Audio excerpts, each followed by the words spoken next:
14th Bodoland Indigenous Games नि थाखाय बरायनाय आफाद दादों।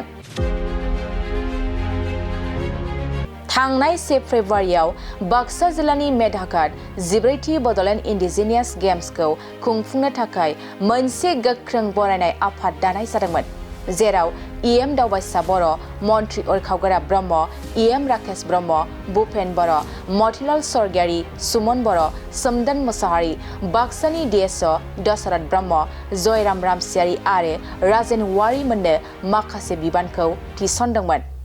मख'नो गोनांदि 14th Bodoland Indigenous Games खौ बाक्सा जिल्लानि मेधाघाट फोथाराव बड'लेण्ड इंडिजिनियास गेम्स एसोसिएशन सेन्ट्रेल आरो बाक्सा जिल्ला कमिटिनि हेफाजाबाव मार्च दाननि 7, 8 आरो 9 खालार खालि सानथामनि हाबाफारिजों खुंफुंनाय जागोन आरो बे हाबाफारियाव 40 बर'नि दोरोङारि गेलेमुफोरनि बादायलायनायखौ खुंगोन होनना मिथिनो मोनबावनाय जायो।